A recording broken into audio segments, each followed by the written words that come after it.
Et si tout le chaos de notre monde, les conflits, l'anxiété ambiante, si tout ça, ce n'était pas une fatalité?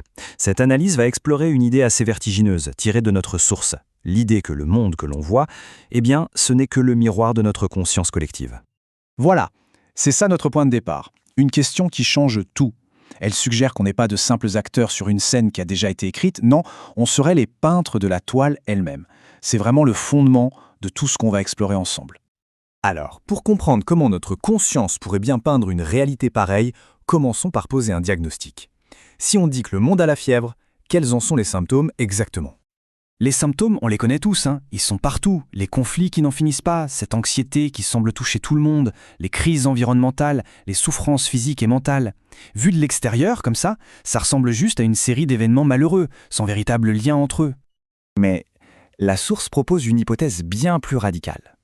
Et si ce désordre n'était pas du tout le fruit du hasard? Si c'était, en fait, le reflet parfait de notre état mental collectif? Notre monde serait alors la manifestation extérieure d'une conscience qui a, tout simplement, perdu le nord. D'accord. Mais comment notre esprit pourrait-il façonner une réalité aussi vaste, aussi complexe? Pour commencer à le comprendre, il faut d'abord déconstruire l'une de nos croyances les plus profondément ancrées. Et là, la rupture est totale. On passe de l'idée d'un Dieu personnel, une sorte de juge extérieur qui punit ou qui récompense, à celle d'un principe créateur, une loi impersonnelle, impartiale, qui réside au cœur de toute chose et donc aussi en chacun de nous. La puissance créatrice ne serait plus là-haut, elle serait ici-dedans. Dans ce nouveau paradigme, ce nouveau cadre de pensée, il y a deux acteurs principaux qui entrent en scène. D'un côté, l'architecte tout-puissant de la réalité, qu'on appelle la conscience, et de l'autre, son principal obstacle. Attention, ici la conscience n'est pas juste un observateur passif, un produit de notre cerveau. Non, elle est la force active, le sculpteur. C'est elle qui magnétise l'énergie, qui l'organise pour donner forme à la matière, à notre réalité. Autrement dit, elle ne perçoit pas le monde, elle l'appelle à l'existence. Bon, là c'est la question logique qui se pose. Si on a un tel pouvoir, pourquoi est-ce que le monde est si souvent un lieu de chaos et de douleur? La réponse nous amène directement au deuxième acteur, l'ego.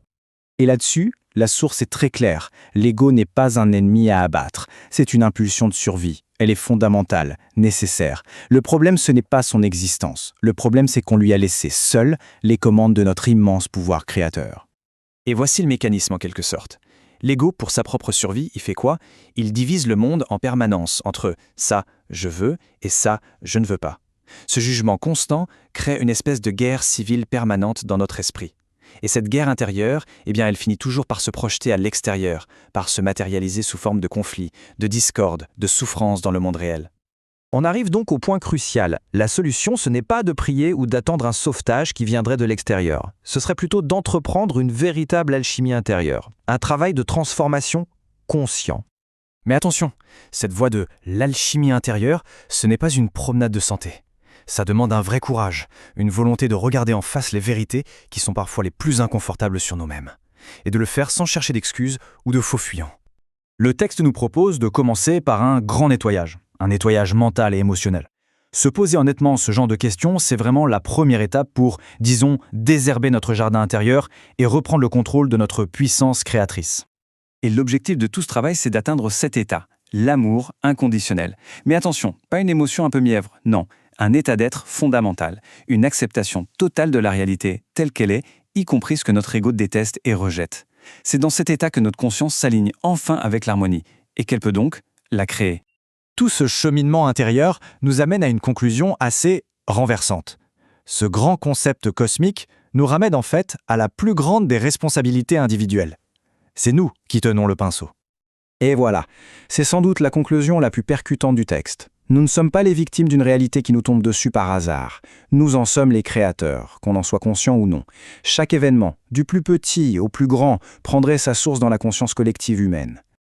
Et finalement, tout nous ramène à cette unique question. Une question qui n'est pas juste philosophique, mais qui est profondément personnelle et immédiate. Chaque pensée, chaque jugement est un coup de pinceau sur la toile du monde. Alors, quelle réalité sommes-nous en train de peindre, là, maintenant ?